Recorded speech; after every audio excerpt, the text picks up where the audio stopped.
What's this?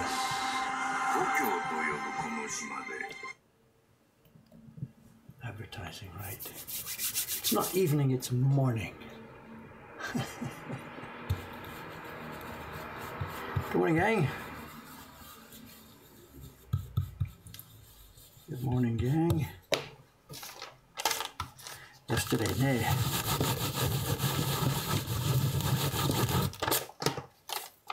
Yesterday was a day.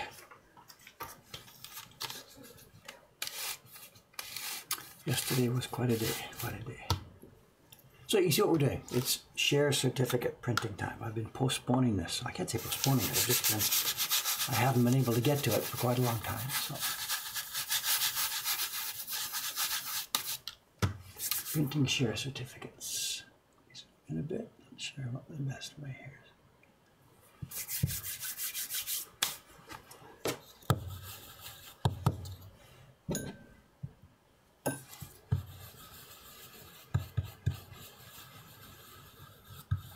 Doing these in batches, we did last time, I forget, 50 or 60 or something at a time, and they've run out now. It's actually they ran out last month, so I'm very late with this. There's a bunch of people who are waiting for these. I'm going to make enough today to last for the next few months.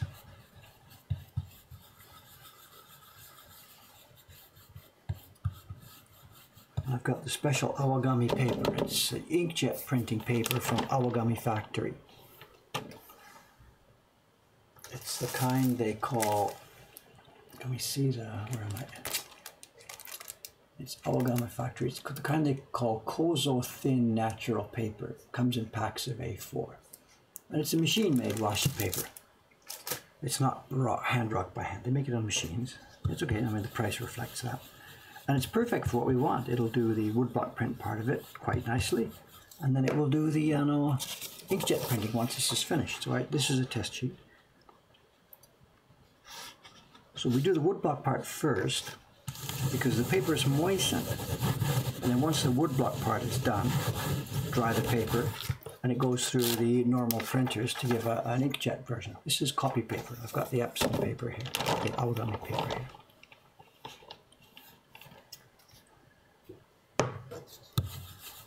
And the block is still dry. I've got to get things warmed up. Dry block, dry pigment, dry brush, I mean.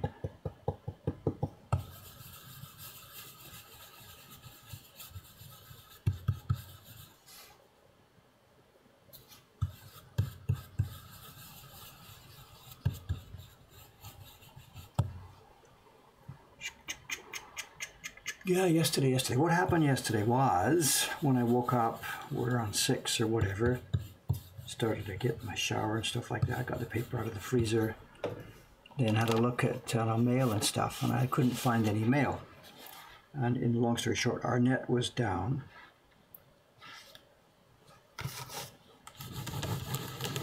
Oh, we need a backing sheet for that yesterday. Too wet. Oh, Kawai-san, what have you got there?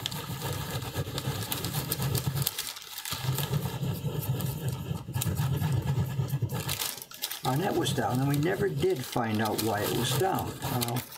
At that time in the morning, there's no contact with the ISP. A bit weak, nay.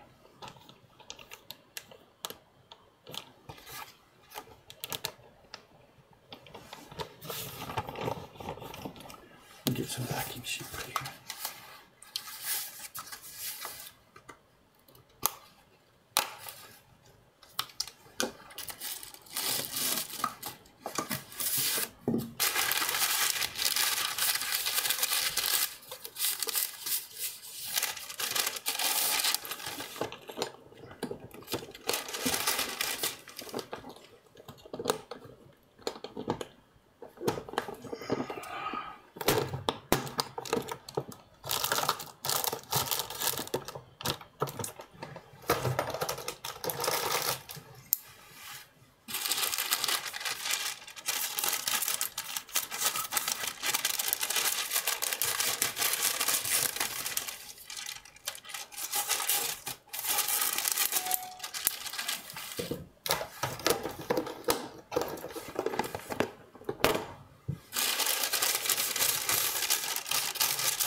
tried to keep quiet about that, but whatever, you guys won't let go.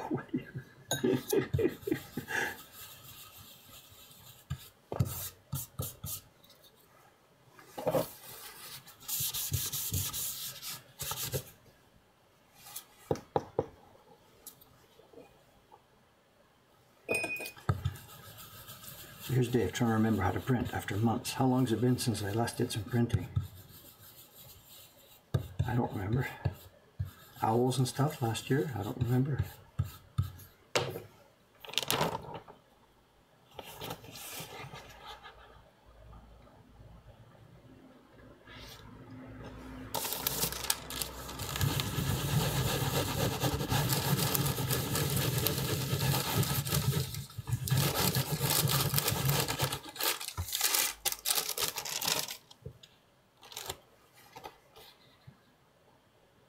That's good to go for me. I think that's good to go. So again, for those of you who don't know what this is all about, share certificates. I know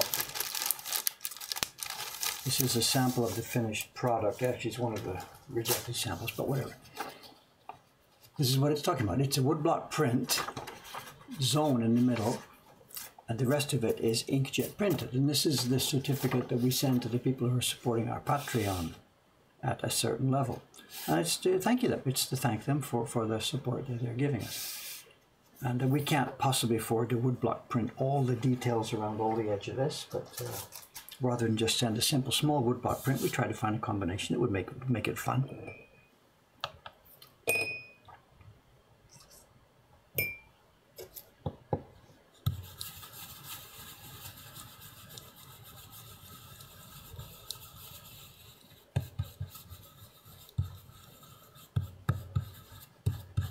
And this looks like a block of Sheena, but it's not. It's cherry. There's a cherry, can you see it? There's a cherry area, not laminated in, sunk in. I routed out a hole and put in a piece of cherry. Why? Because we didn't want to waste a whole large piece of cherry unless we needed something big enough to put registration marks. So I just did it this way. It's a simple, easy way to get the dimensions you need and get the quality of wood you need without wasting a lot of wood.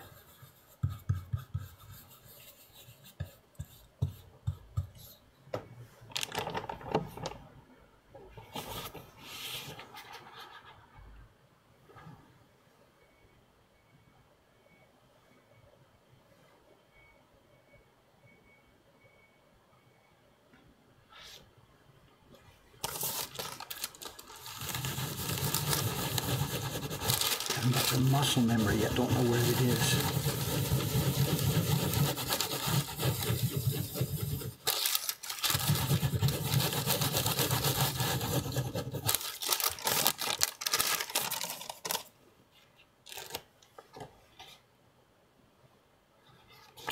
I think we'll do these first ones twice. Get this.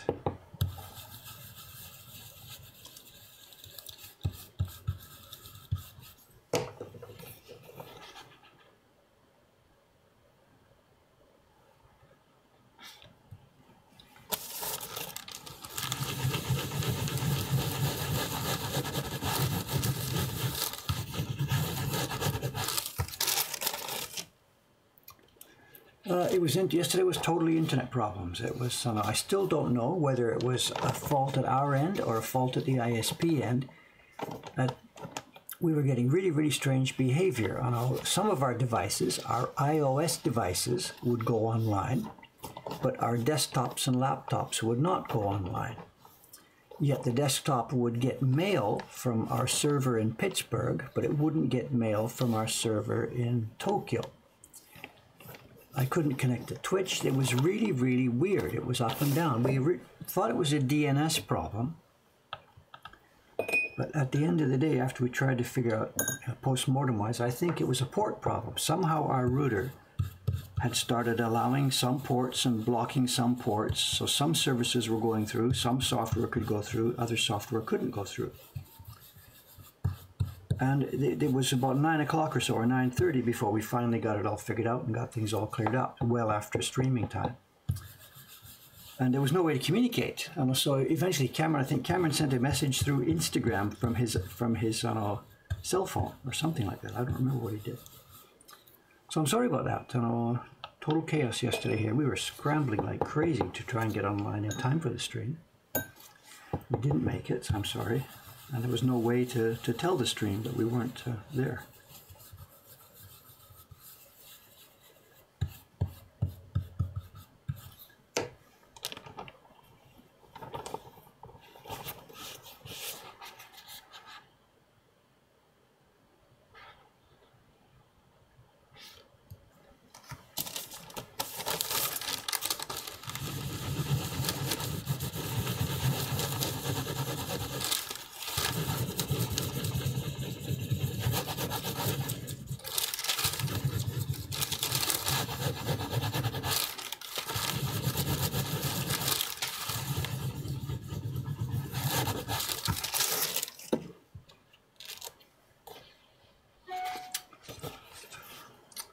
Don't know about this brush. I think I might switch brushes here.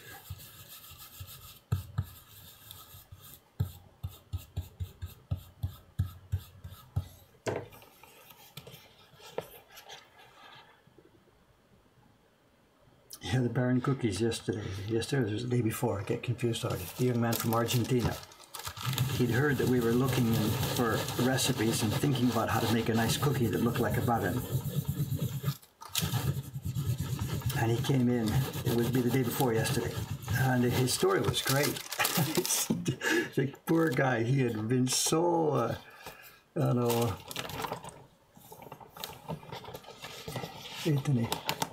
he came for a print party, and then during the print party, he told me what he'd done. He'd been thinking about Baron cookies, so at home in Argentina, he had prepared some files for 3D printing. I'll switch to a larger brush here, I think. He'd prepared some 3D printer files for a model of, what would you call it in English? A thing that would make dough into a certain shape. In Japanese it's a kata, K-A-T-A, a pattern, a mold, whatever. So he used 3D printing to make the mold, brought it here to Japan, and he tried to bake some cookies in his hotel room. He was going to come over here with some finished cookies and the mold and his whole presentation for me. It's not quite so easy to bake cookies in a hotel room, and I guess it was kind of a disaster, so that part of it didn't work. But he had the print party and he showed me the mold and we chatted about this, and I'm like, yeah, this looks like a really interesting idea. Let's move forward with it. And he didn't give up, so he went to a fab lab here in Tokyo along with his files and had another mold made up here in a fab lab near Shibuya. And then took some time and did another baking job and then brought them over. And he's not much of a baker, as he said. You know, he's an electrical engineer, he's not a baker. But he did a presentable proof of concept for me. You know, the cookies you saw on the stream the other day in the Facebook post are not obviously a finished presentable product, but they're a proof of concept. So he's given us the idea, and it's up to us now to run with this if we want to.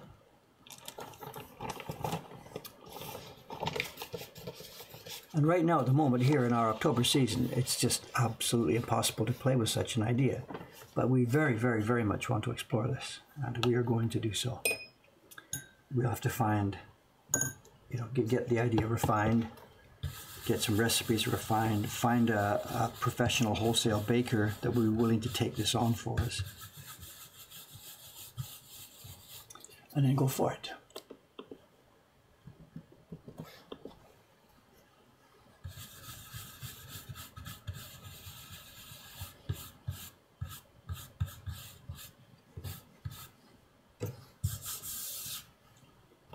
I think his hotel room had a kind of a combo. It had like a microwave oven. Lots of hotel rooms have microwaves here. People go to the convenience store, get something.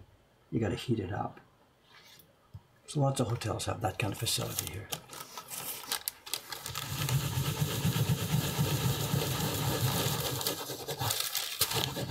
And there's no way we're going to start baking ourselves. No way at all. We'll design the thing, get it ready, and we'll do a contract with a wholesale baker.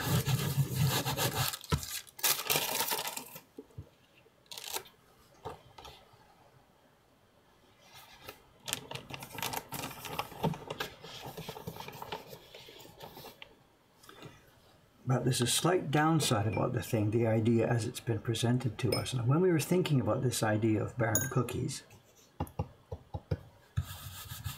it's for two things. One, it's to sell in our shop here, of course, and maybe to do mail order here in Japan. Because in Japan, ordering cookies and cakes and sweets is a real big deal. People order them as presents for somebody. You have to send a gift to your landlady or something twice a year. So you arrange to have a sweets package delivered. That's a really big deal here in Japan. So that's okay on that because they're delivered overnight. So you can do fresh items. It's no problem. So here in Japan, fresh sweets can be prepared overnight, delivered. People are happy. But for overseas, delivering fresh cookies is a different problem altogether. So when we were planning this Baron cookie idea first, we were thinking what we should maybe do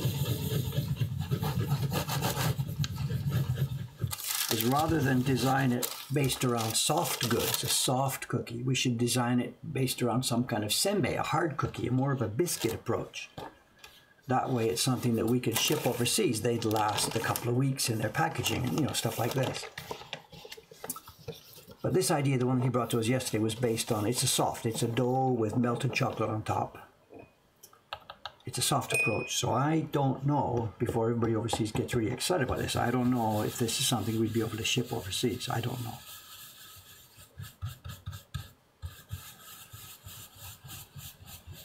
Anyway, it's still early days.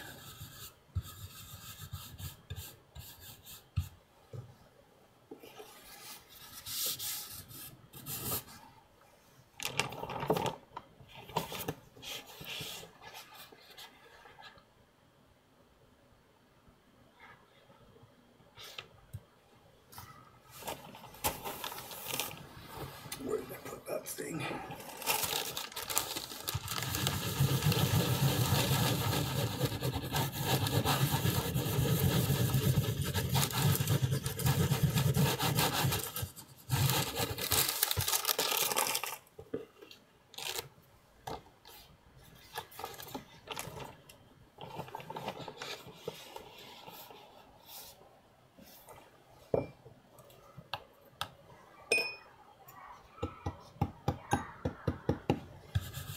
Kids, oh, it's Saturday. Soka, soka, soka. Saturday morning. Kids' voices outside.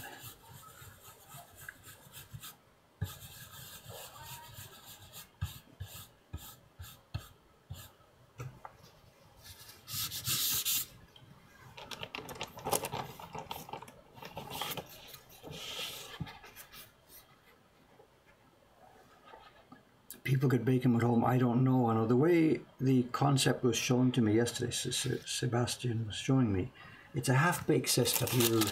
You press the dough into a mold to give it a rough shape.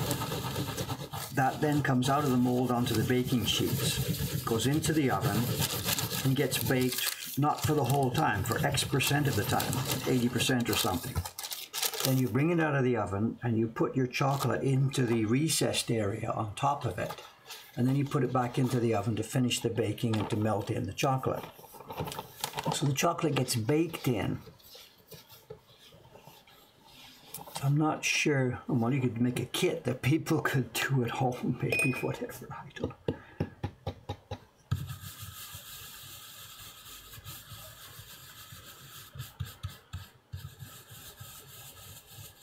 If that's the way it's going to go, just sell the idea for just sell the 3D printing file.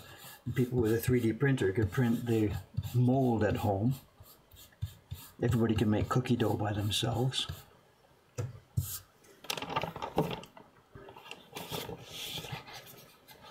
Make your own Baron cookies at home. Maybe that's the way it would go.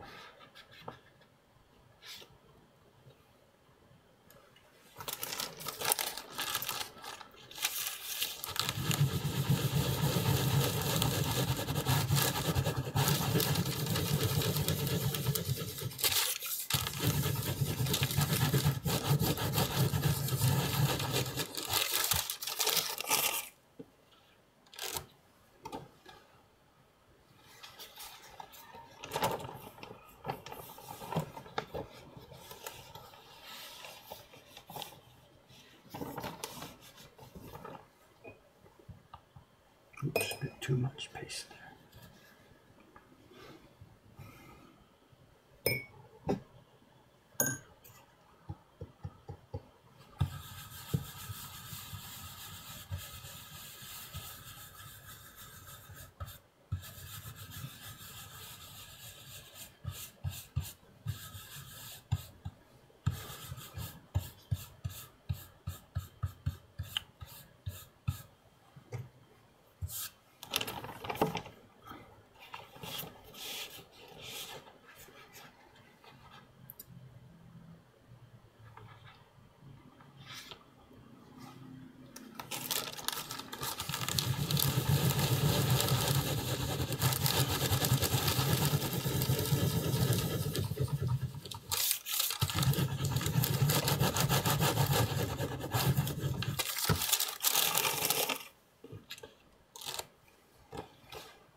I never get following the chat here today. I got my head down. I'm sorry. When it's sizing, I can easily follow what you guys are talking about, but when it's carving or printing, I can't follow everything. I'm sorry.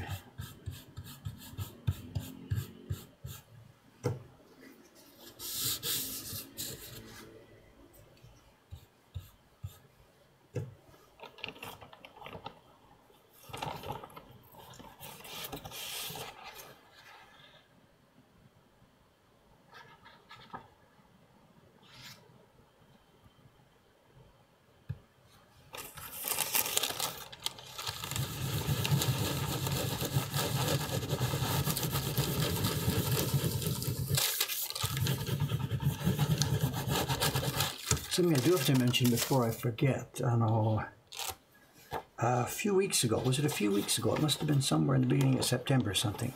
I posted on our blog about, we had hit a goal, I think. We had passed last year's sales total or something like this. I can't remember the exact occasion for posting on the blog. But I posted some sales figures for the year. I showed a graph, a chart of sales in our Success shop since it had opened, in the 4 years since it had opened. And one of the collectors and friends, Jacques Commandeur, over in Holland, his job involves statistical analysis, etc., etc. So if those of you who remember, maybe let me find the blog entry. I can post it here. He had commented on the blog. Where is it? Shouldn't be too hard to find. Here it is. Here's a blog entry about that.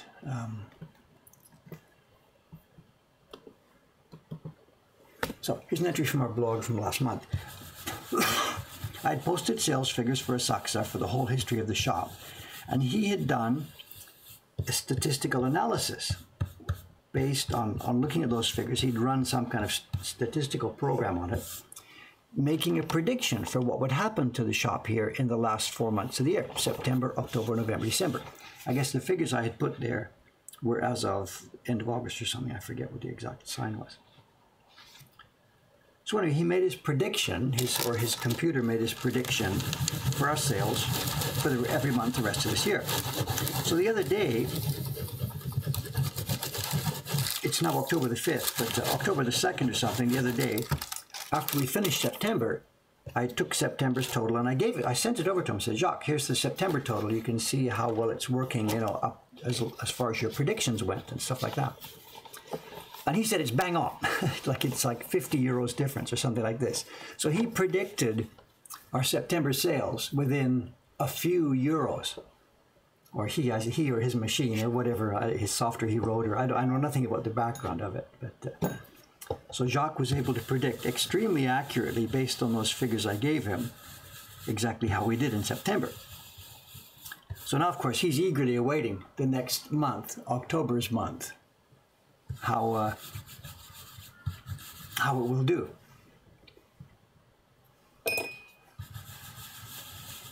Yeah, was he able to factor in the first floor? Yes and no. Remember, we moved into the first floor at the beginning of July. No, July 11th, so partway through 1 month. So the July-August figures that he had were the new shop, and everything else up to that was the old shop. But anyway, we have a seasonal peak and a trough on top of this, so there's many, many factors involved. There's the seasonal factor involved and the move to downstairs involved, and there was something else, a third major factor that he was trying to account for. Oh yeah, the movie that was playing on the airlines, which is bringing in lots of people right now, but that's only temporary. So it's really, really difficult to make an exact prediction because there are just too many variables.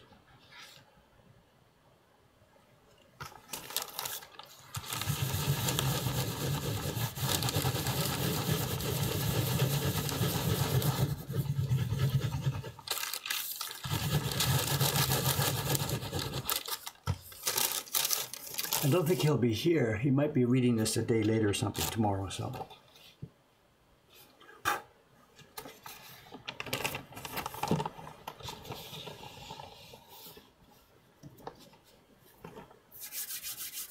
And Ken says, got this. Now you have to stay open on Tuesday and mess his math up. And that's exactly what we did. Today's Saturday. This last Tuesday, I did open What day was that? Was that the last day of the month or the first day of the month? This is 6, 5, 4, 3, 2. It was October the 2nd. So I stayed open Tuesday. And also I've been staying open evenings. So, I mean, if it turns out that his numbers are way off, but if they were low, that's fine, because I'm opening Tuesdays, which can't be factored in. So yeah, it's such a variable situation. It's a win-win situation. If he loses, we still win for having fun, and if he gets the numbers close, then we win for winning. You know, it's just for fun. But it was impressive the way he called September. You know.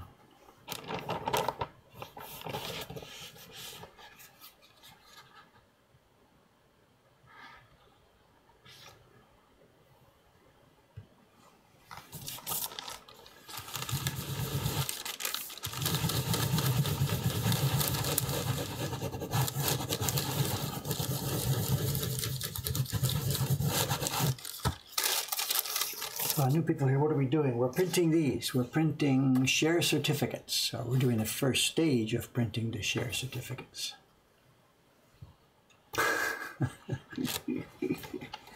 Underperforming, yeah.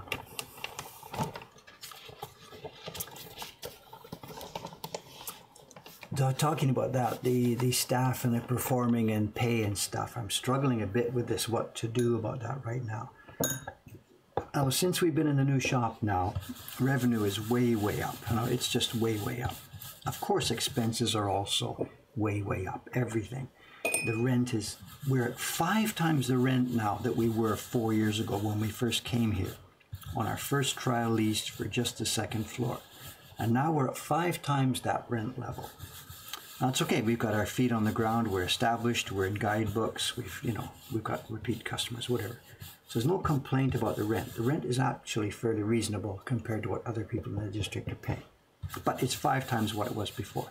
Now staff, I used to have one person helping me every day in the shop back 4.5 years ago, 4 years ago when we opened.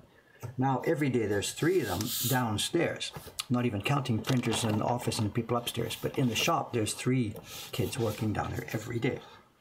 So my expenses there are 3 times what they were 4 years ago. None of this is to complain. We're doing really, really well. Revenue is way, way up. I'm just pointing out that with the increased revenue, we have increased expenses. But having said that, it looks like because of the expansion, bigger revenue, bigger expenses, the margins are better because we had so many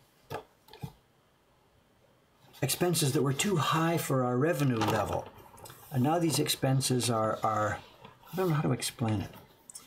When you got a business, you've got a base number of expenses that are always there each month that don't change. Then you've got expenses that change with your sales. You sell more prints, you've got to make more prints, but your rent doesn't change, stuff like that. There's 2 levels of expenses. The business people have a name for them. I forget what they are. Fixed expenses or something expense. I don't have any idea, but there's a name for it. But now because of our growth, X years ago, the fixed expenses we were struggling to cover them because we were so small. But now with the growth, the fixed expenses are becoming a smaller portion of our expenses. And that means our profits are higher because we have good margins on the things that we make. So we had more profit last year than previous years, and it looks like this year we'll have more profit again. And what we did last year, we talked about this in December. All the staff got a bonus last year at the end of the year. I gave them a 13th month. So when we paid them their December pay, their 12th month of the year, Cameron went back through all the files and worked out. He took their yearly total of what they'd been paid, divided it by 12, because they're all different. They work different hours or different prints or whatever. It's different every month for them. So he took their 12 months payments, totaled it up, divided it by 12 to give them an average of what they had earned each month, and then that's what we paid them. So they got a 13th month, and they got this in the last couple of weeks last year because we had the money there. The profit was there. If I don't give it to them, the government's just going to take it from me in income tax anyway, because this is a personal business. So anything left over at the end of the year isn't actually business profit, it's Dave's personal income. So the government taxes it as such, and my health insurance goes up and everything else goes up based on my personal income. So instead of just leaving it as my income, we just gave it to the employees. Not all of it, but a good big chunk of it. So they got a 13th month last year. And now this year, it's too soon to call now because it's still September, but we don't know what to do. But I'm not sure if that's the best way to do it, or if I should just, if they should all just get a raise so that their earnings come up month by month in line with this. I really have two minds what to do. The places like Toyota and big companies like this, they resist vigorously putting the base up. They would rather pay people a nominal base and then bonus, because they're faced with fluctuations up and down and up and down. And in a good year, if they put the base up, everybody's happy, it's the same thing. Then the next year when they have sales down or something, it's a real problem because you can't drop people's wages. So the Toyotas and that kind of company keep the base at a normal level, and then in good years, they bonus more heavily than in other years. And that helps them flow through when things are not, not as good. And maybe that's sort of a common sense way to do it. I don't know.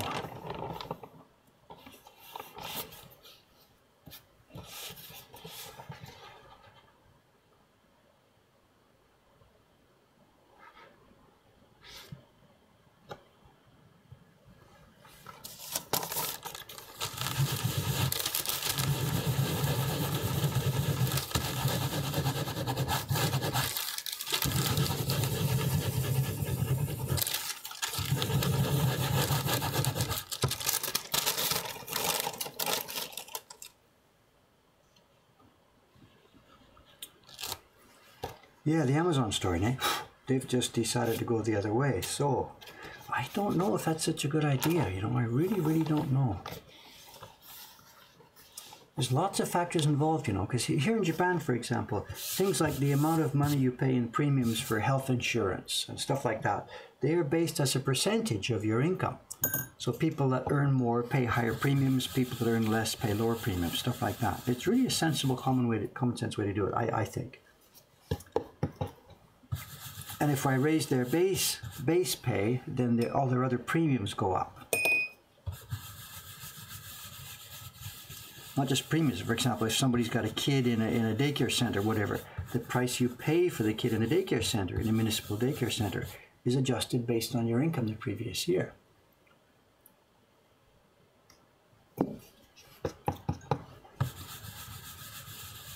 When we first moved to Japan back in 1986, one of our kids went into a daycare, a municipal daycare center.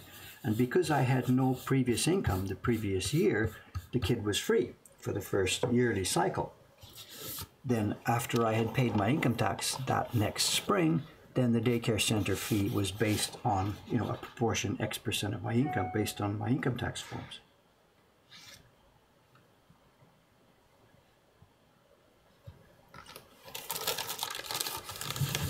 So what you pay people here, it's not just they're going to take that money, put it in their pocket and go home. The amount I pay them changes everything for them. It changes their insurance premiums, their tax payments, and everything.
Does the ink hit the paper as soon as it touches down? I'm not sure what you mean there. I'm not sure what you're asking. Does the ink hit the paper? You need to rub it. Oh, okay. Just a sec. Yeah, let me show you. We've got ink on the block here. Let's do a test. Let's just get some test paper here. This is copy paper. The block has been inked now. Put the paper down. Get ready to rub. If I take it off now before rubbing, you can see what's happened. It's touched lightly in a couple of places, but no more than that. We of course still have to do the actual rubbing.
What's going on to the blocks? In the first cup, it's powder pigment with a touch of alcohol to make this surface wet, and then a bit of water. So it's powdered pigment in water. The alcohol's already evaporated. Powder pigment in water. The second cup is just paste. It's starch paste. And that's the mix. There's nothing else in there. The wood is bare wood. There's no treatment on the wood at all. It's raw cherry wood carved into shapes. So that's the recipe. Powdered pigment in water, rubbed on with a bit of starch paste, pressed into damp paper. The paper's got to be damp before you do this. I dampened this paper last night. It's soft and smooth and just, that's one word, damp. It's not wet.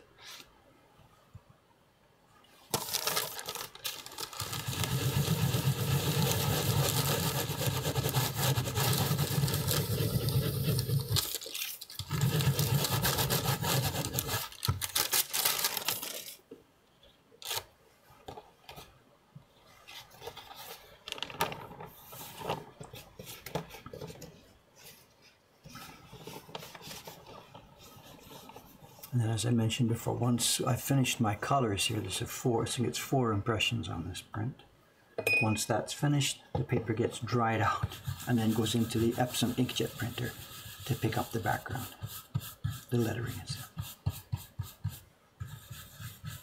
The normal woodblock prints in our shop don't get inkjet printed, of course, they're just normal woodblock prints. This one's a bit of a special item.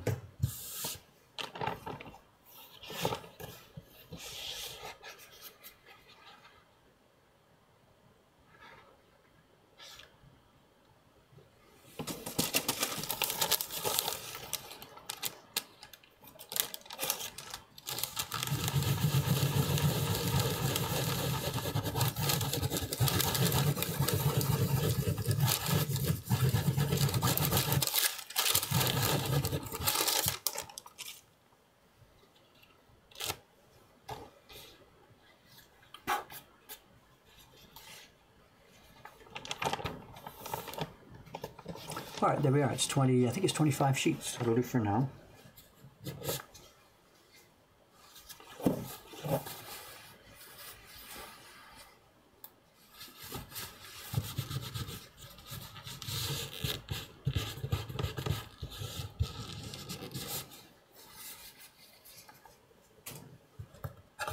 Next up,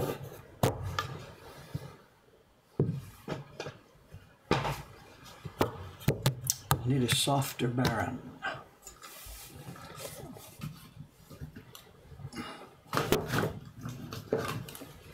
Murata Baron.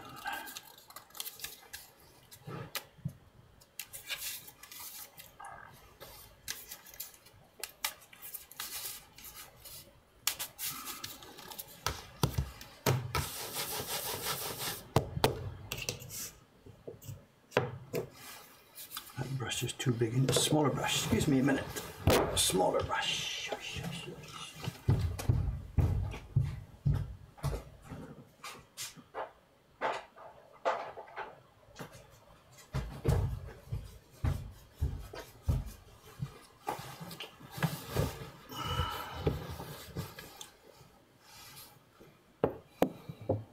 Blue out, black in. How many for time? Still okay, can I?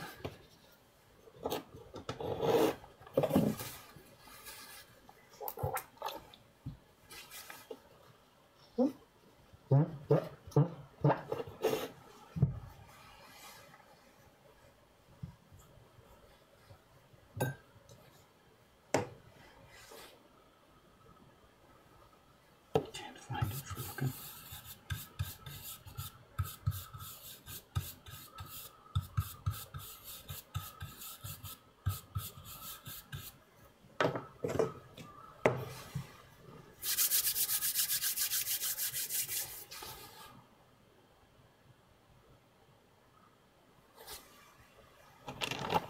The paper stack. The paper stack, so the first one's on the bottom, remember, and the last one's on the top, so we flip it over now. So we'll be working again on the first one, same order.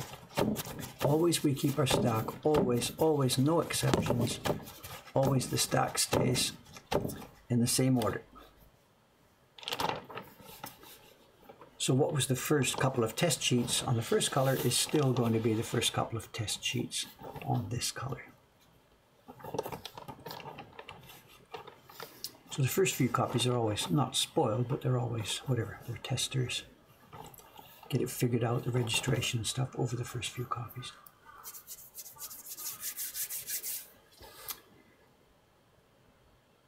The table is angled so that my wrist stays flat. If the table wasn't angled, I'd be pushing down and pushing down. Bend your wrist, you know what's going to happen there. The table is angled to keep a smooth, firm pressure. And not my idea, that's the way it's been done since the year dot. It's a really good idea. We follow along with it.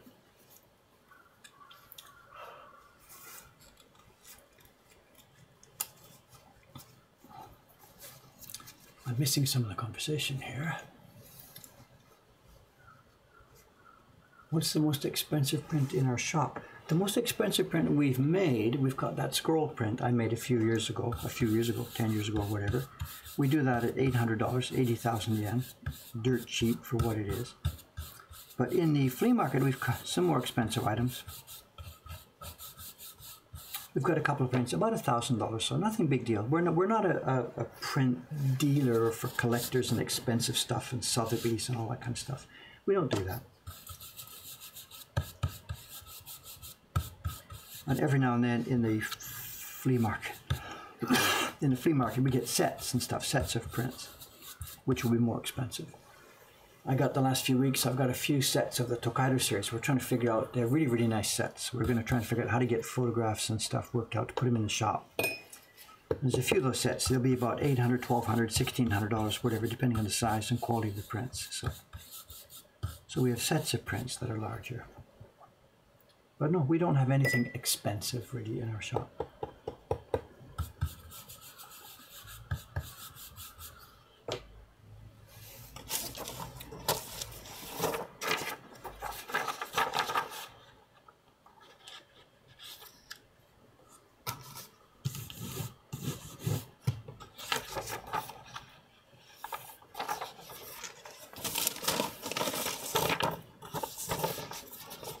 Already dry. No, they're not dry. They can't dry. If they dry, we're doomed. We keep it moist. So I flip that stack over and I put it back in the plastic.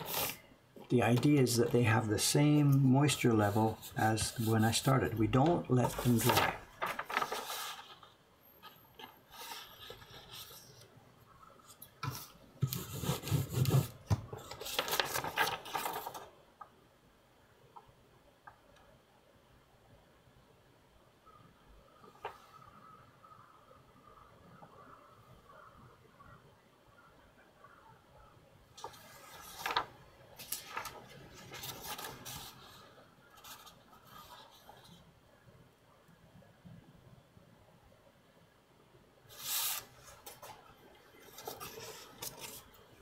The old Yoshida prints, my God, that folder's waiting for me. When am I going to get to that? I don't know. I've been postponing that basically because I really don't know what to do with it. I don't know what the value of those prints is. I was just hoping to see enough of them out in the market so I could get an idea of what they should go for. I don't have a clue. The folder's just sitting there waiting for me to do something.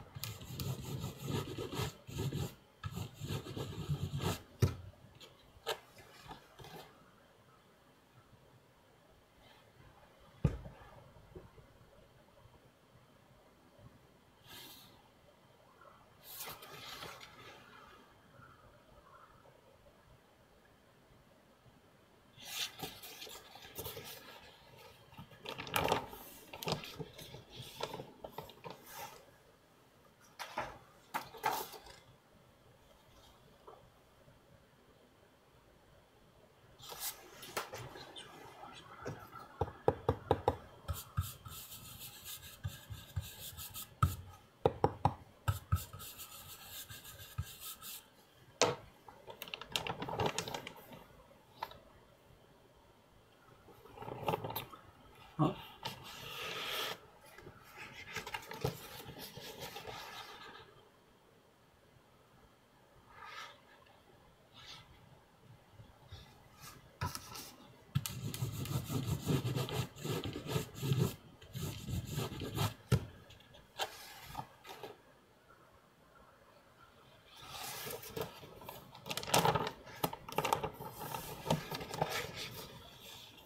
Let's put these on top instead of flipping under each stuff.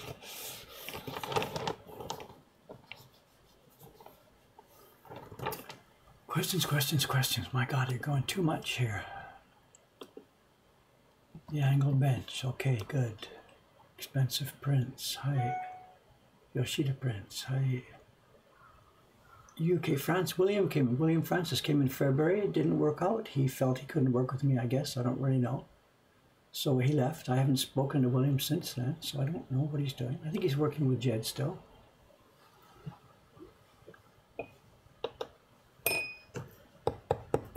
Actually, having said it, I hadn't thought about that for a while. He and Jed were supposedly making some sets of prints, but I don't know. Are they ready or not? I don't. I'm sorry. I don't have any inside track on that.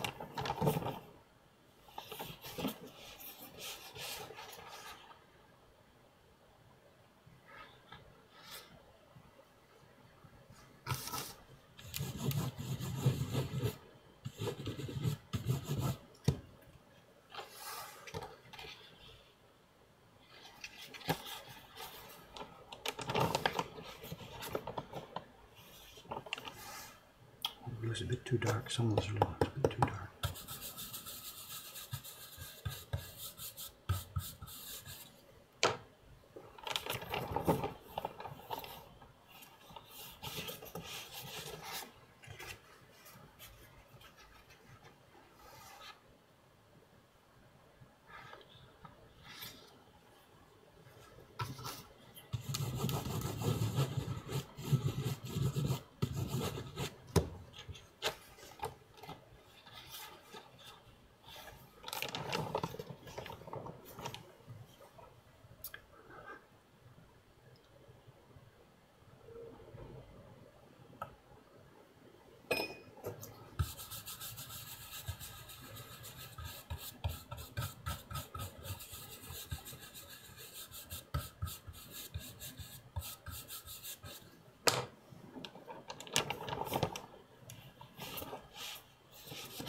What's our time here? 8:50. Our friend Cam. Oh, it's weekend. Of course. I'm sitting waiting for Cam. He's not going to be here. It's Saturday.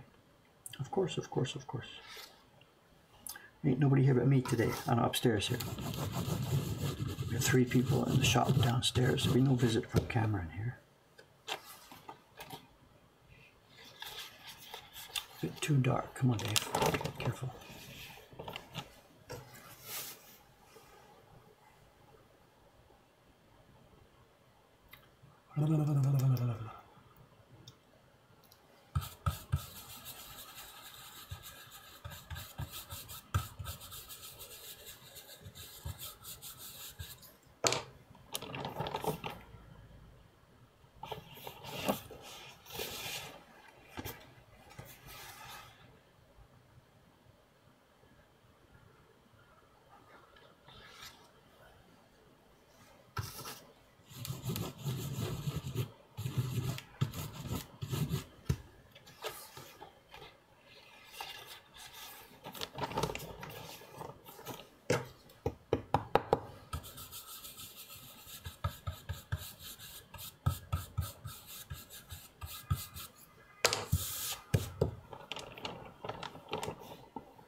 What are we talking about here? Kabuki prints.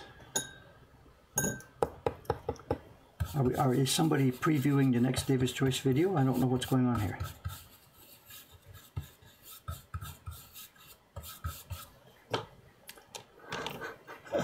Somebody knows something I don't know. I don't know what's going on here.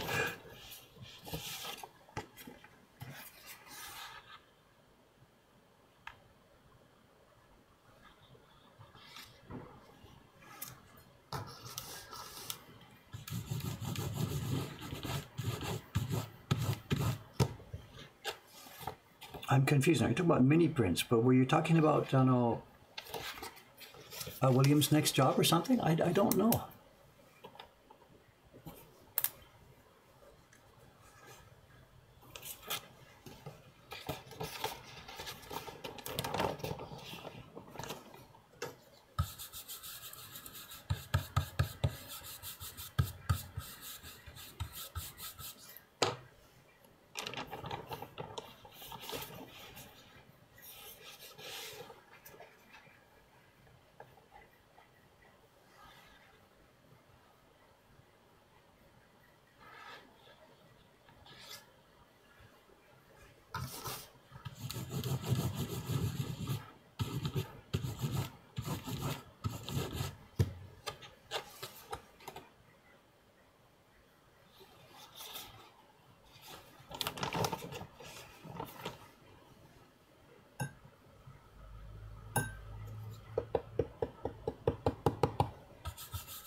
Next YouTube video I'll be making it's planned. It's David's Choice number 7, and I'll be featuring what we call here matchbox prints. I know, matchlabel in Japanese. A bunch of prints from my personal collection, nothing to do with stuff that we sell in the shop. They're very small scale prints, like the old match boxes, literally that size. And some are about kabuki actors, some are about, well, it's all different. So we'll be talking about them in the video. I've got the stuff ready downstairs, just all I got to do now is put a bit of a talk together and film it, get going on it. It might be happening next Tuesday. I should keep saying that because always stuff comes up. You know, I've got the gift print to make. Last Tuesday got totally blown away. Next Tuesday is a bit better because we've got some staff to help me in the shop. The shop will be open on Tuesdays, but we've finally got some staff here to come and help me with it.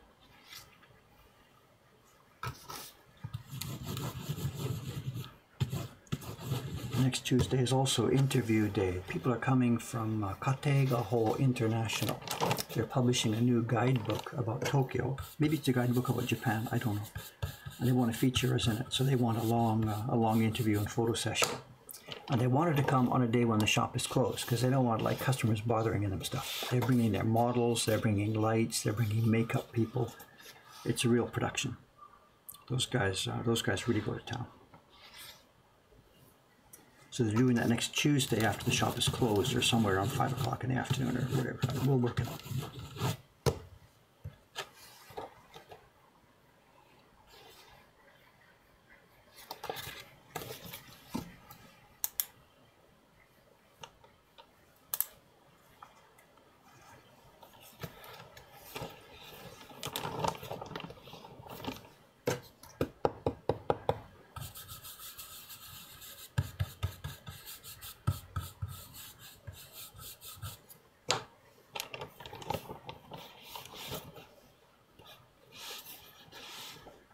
Makeup, no, not makeup for me, makeup, well, I hope not. I don't makeup for their models. They're bringing models.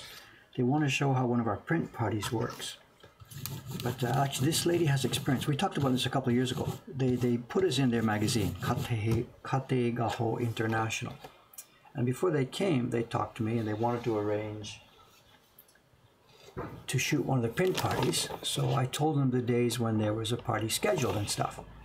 So they said, well, are the visitors going to be okay to shoot? And I said, I don't know. We have to ask each person when they come. Some people say, no, no, no, no, no. Some people say, sure, go ahead, whatever. So there was a day when there were a couple of print parties scheduled and the women came to do their shooting. First customers would walk in, ready for this, to do the shoot. And the woman from the magazine just fainted. These guys were heavily tattooed, punkish style, rings in their noses kind of people. Whatever, we have a print party, I don't care. But she doesn't want this in her elegant fashion magazine, so she just said, whatever, maybe we'll come back later or something. I don't remember what happened. So this time she's learned, because of that experience, she knows Dave's typical customers might not be exactly the kind of people she wants in her elegant fashion magazine. So this time they're bringing their own models. She's arranged, staff from their magazine, or they've hired professional models or something. I don't have any idea.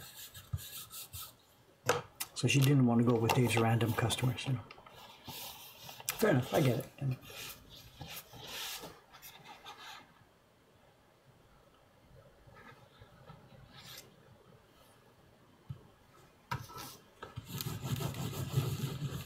But this could be a good one. I know these people have huge PR power. This is a major Japanese publisher. They've got massive reach, massive firepower. So for us to be in their magazine is fine.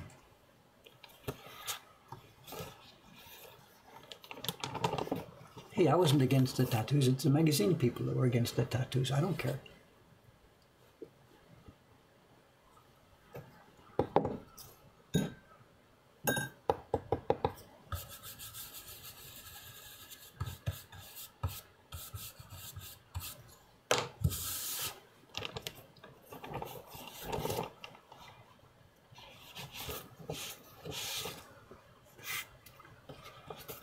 Question, have I ever had any dealings with the Yakuza? Not business-wise. I mean, they haven't hassled us here. I've met some. I've talked before. I meet some in the bath. When I go to the public bath, there's guys around there. I'm not buddies with them at all. Just whatever level you would talk to somebody in the public bath. But, no, and they've never bothered us in this business. Never once. We mentioned before in one of these streams, in the early days, I was worried about two terroristic people coming up the stairs. One would be the Yakuza demanding money, and the second would be the guy from City Hall looking for business licenses and stuff like that. And we'd never met either of those types of people. Dave's tattoo. What do we keep talking about? Dave's tattoo. Dave?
Don't remember what it is you're talking about. Benefits of having a short memory here.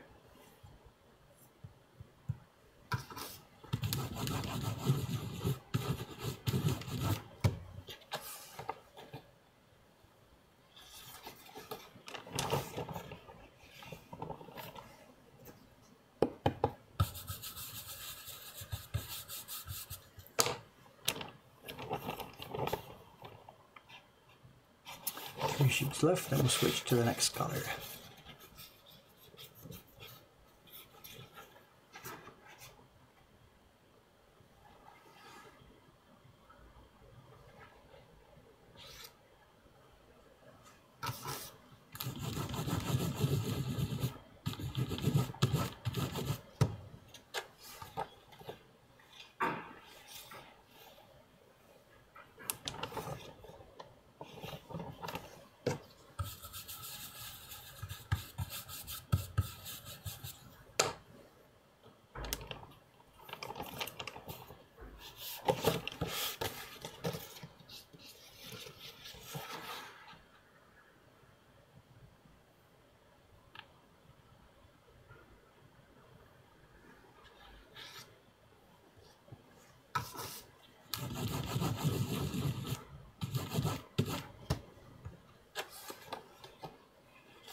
there's 2 colors. There are 2 more to go.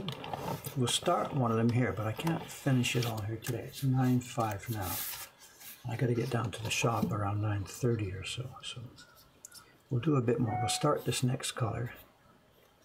Okay, again, we flip the stack. Back it goes in. It's still wet. It stays wet. It will stay wet right till the end of the process.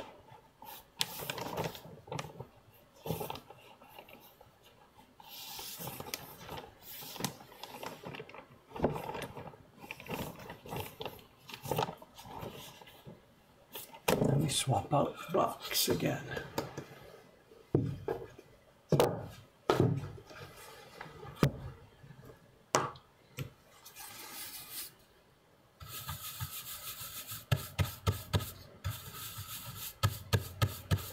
This next block gets 2 impressions. Yeah, you know, it's the color on the mountain. You can see what's happening. First I'm going to give it the brown Bengala color. Then when that's done, we'll come back and do the gradation. But I'm running out of time here. It's 9 o'clock now, so I'll get probably partway through this thing, the brown color. The gradation will have to wait for tomorrow or whenever. Dave said the F word. What? No, no, no. I'm in a peaceful mood here today. What are you talking about? Oh, the clip or something. I don't know. I don't know. Can I be a living national treasure? No, no, of course not. Don't even think about that kind of stuff. I'm just a guy making woodblock prints. There's no way people in this country see me in that terms. And anyway, whatever. I'm not Japanese also, which cuts me out. You know. I get the yearly email. In my mailbox yesterday, somebody said, Dave, you know, the MacArthur Awards were, how come your name wasn't in the MacArthur Awards yesterday? When is your turn going to come up, you know? I got to tell them, but forget that stuff. I know, I'm not American. I'm not even eligible for that one. But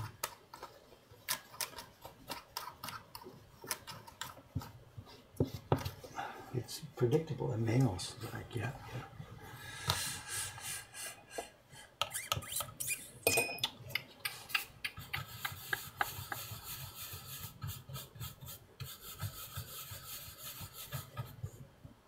Now, Rei-chan printed this last time, and she has cut the registration marks off. What has she done? This is critical. You got to print this block twice.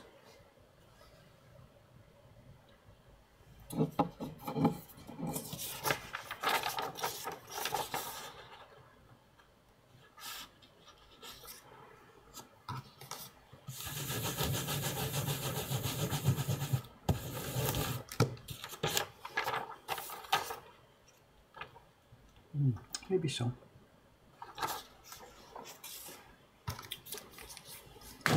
Switch back to a stronger pattern.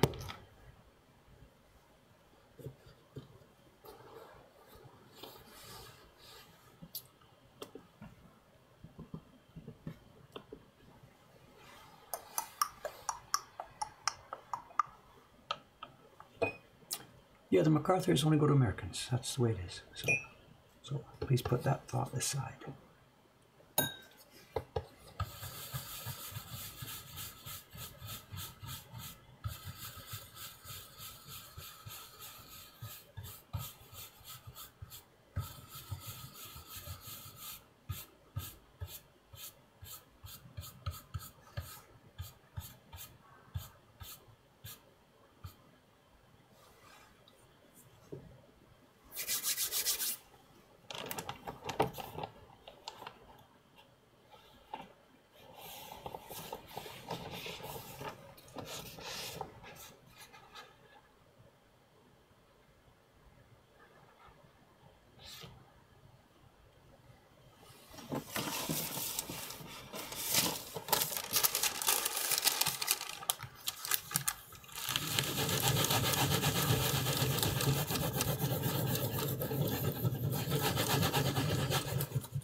Darwin Award, yeah, right. That's the one I think I've been working on too over the years.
Still way too light, nah. Looks like everything else right, the snow. Still too light though. Let me get this brush charged up.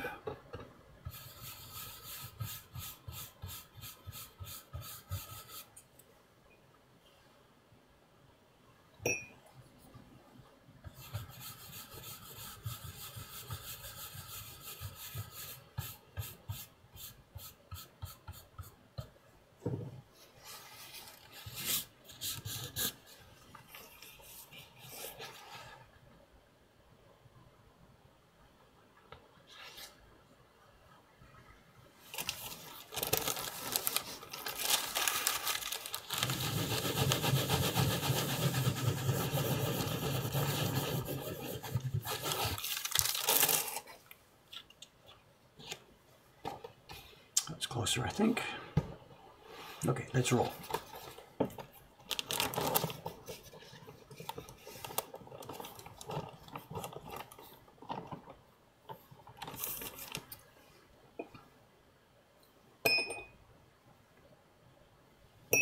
Time's at 9:20. I can't get through this whole stack, so whatever. We'll go run till about 9:30, then I gotta check out of here because I gotta get downstairs. I'm not sure who's in the shop today. It's Kawai-san and Koizumi-san, and then maybe one of the new girls. I'm not sure. The new ones are coming along very nicely. I know Dui-chan. I don't know if you've met her. She doesn't come upstairs. Dui-chan and Masato. Young boy called Masato and a young girl called Dui-chan. They're doing very well. Good English. I think we met them one morning when they came through when I was downstairs. So, our test sheet. Let's go.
Dui-chan was here on Wednesday, and Wednesday was one of the ladies' days. I know, ladies' day, I mean shop staff. It's Ayumi-san, Shiba-san, who makes those pictures you've seen. The French girl Audrey comes on Wednesdays, and Dui-chan was here last Wednesday. And there was a group of people in for a party in Wednesday morning. It was 5 women from a ladies' association in Yokohama. They're American ladies. They're expats. Their husbands are working here with companies, and these ladies do different stuff. They do social activities and blah, blah, blah, blah, blah. And they were here for a pin party. And they're young. They're in their mid-30s, whatever, I guess, whatever. And the 3 girls who were here to help them through the party were in a good mood, whatever. One thing led to another. And holy crap, I was trying to sit at my bench at the other end of the room, and I almost couldn't work. There was so much screaming and laughing and howling and whatever going on. And we had the back window open to get a breeze through the shop. And Aoyama-san came down from the 3rd floor. He thought there was trouble. He thought there was stuff going on and we needed help because there was so much yelling going on. He came down from the 3rd floor because of all the noise. His window was open and the party room window was open. And he actually came down to see if everything was okay.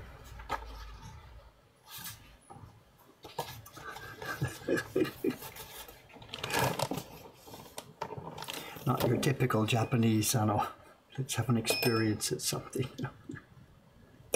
It was great fun, And they're finishing up. It took about an hour or whatever. They're finishing up, and I went in to chat with them at the end. Have you guys been okay? Have you had a good time? Blah, blah, blah, whatever. And like one of the girls said, can we book again for this afternoon? You got free time to do this again? Like, wait a minute.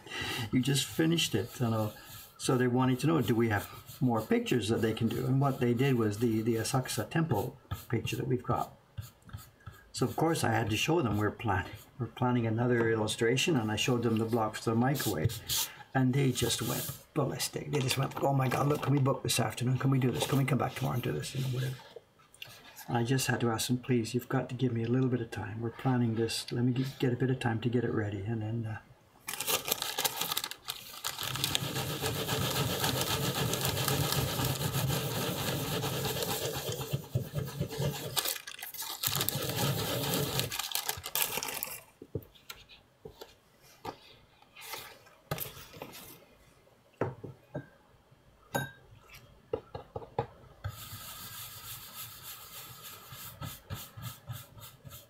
we should have videoed that one. My God, you think we need a compressor on some of our audio for this stream? You'd need a... They were just screaming their heads off.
It's funny with these groups, people will start a print party. For example, this morning's group, they'll start at 10 o'clock. I perhaps won't be there. I'll go down to get the kids set up, then I'll come upstairs to finish some more work on this. So today's party will start at 10, and they will handle it. Koizumi-san and Kawai-san will handle it. And then what'll happen, I'll go downstairs about halfway through, because, I'm supposed to be part of what's going on here. So I'll show up at that print party just around break time. And what happens is, as I step into the room, one of two things will happen. Either the people, they know me and they're waiting for me and great to talk to Dave and we have a good time, or they just look at me blankly. And yesterday, that party with those 5 ladies, they didn't know anything about me at all. So when I stepped into the room, they'd been having a ton of fun with the 3 girls. And all of a sudden, this guy steps in. He's got a beard, he's got dirty jeans, whatever. And the mood just started to go a little bit negative. Like, they were having so much fun. And who is this guy suddenly stepping into the room? Now, I'm not an idiot, so I pick up on that right away. I just say, good morning, thank you for coming, and I'll leave you to the ladies. And I get right out of there. Because clearly they didn't know about me and didn't care about me and weren't interested. So that's fine. So I pick up that mood and get what's going on. Another group, of course, they've come here because they've seen YouTube videos. They might be more happy to see me. So in that case, I'll sit and talk and chat, and we do our thing, take our pictures together, that sort of stuff. But you've got to be willing to listen and catch and see what's going on, and don't push your way in when you're not needed. And clearly that party was going really, really very well. I was no part of it. Just get out of the way and let them and the staff go at it.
So, Buzzkill Dave, that's exactly, at that time and at that circumstances, that's exactly what the situation was. So luckily I can see it and catch it, and I got out of there.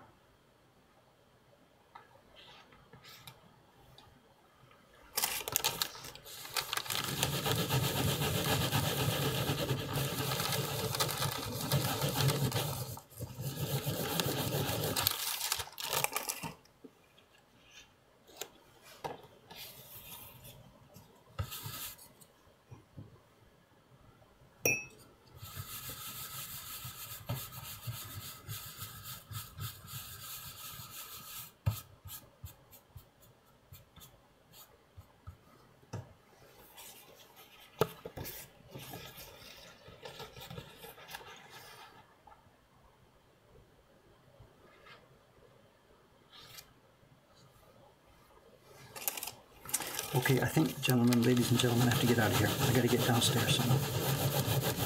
It would have been nice to have been able to finish this whole thing while you're watching, but I can't do that this morning.